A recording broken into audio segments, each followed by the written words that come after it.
Hey there, Ben Mankiewicz with you. Thanks for watching TCM, where Thursday nights in April belong to movies set deep in the heart of Texas. You have arrived for the second half of tonight's Coen Brothers Texas double feature. We just had their Oscar winner for Best Picture of 2007, No Country for Old Men. Up next, the first feature film written, directed, and produced by Joel and Ethan Coen. Not only that, this film also marks the movie debut of three-time Best Actress Academy Award winner Frances McDormand. From 1984, Blood Simple. In a rural Texas town, McDormand plays the wife of a dive bar owner, played with oily manipulation by Dan Hedaya. He thinks his wife is stepping out on him, so he hires an equally slimy and sleazy private detective to investigate. The PI is played by flat out one of the finest character actors of all time, Emmett Walsh. Together, Hedaya and Walsh are two of the most well-rounded and wonderfully loathsome villains of the 1980s. You will love rooting against these guys. There's also a bartender with a vested interest in Frances McDormand. He's played by an underappreciated actor, John Getz.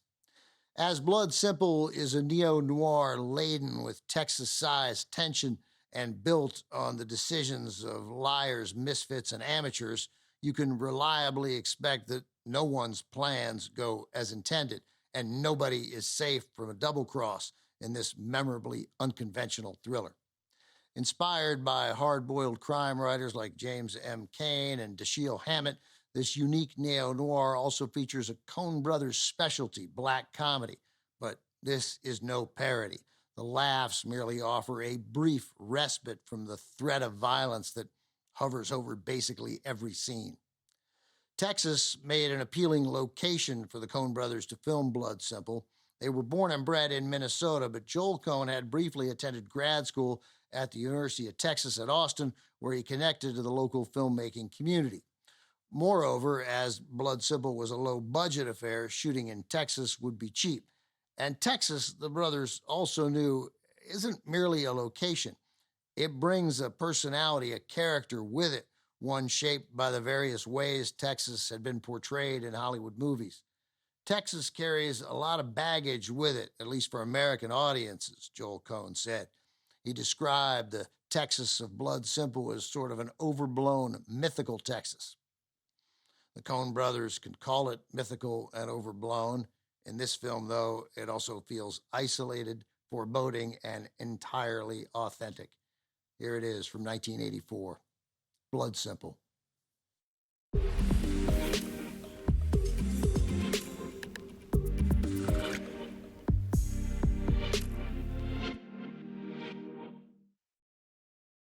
Coen brothers have been passionate movie fans since they were young kids. Joel used money he made from mowing lawns to buy a Super 8 camera. In his early 20s, he found work as an assistant film editor, working on director Sam Raimi's 1981 cult classic, The Evil Dead, which Raimi made when he was 19 years old. The brothers were inspired by Raimi's ability to raise funds for his no-budget horror film. We thought we could probably do that, Joel recalled. They shot a sparse, effective trailer for Blood Simple on 35mm film. Coen's reasoned that having a 2-minute trailer to show potential investors was smarter than giving them a 100-page script to read. Based on Raimi's advice, the Coens positioned Blood Simple to potential investors as a horror exploitation film. It worked.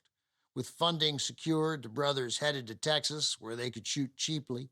With no money to spare, the Coens meticulously plotted out storyboards.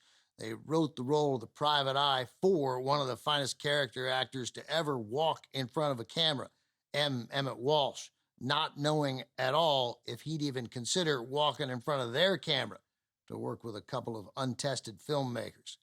Emmett was one of the first people who took us seriously for absolutely no reason, said Ethan Coen. Walsh also insisted, probably wisely, on being paid in cash. Coming up, our night of Texas crime dramas continues with a seminal Oscar-winning film based on real-life outlaws. Warren Beatty and Faye Dunaway star as Clyde and Bonnie in Bonnie and Clyde, next on Turner Classic Movies. Next on TCM, Bonnie and Clyde, then The Getaway.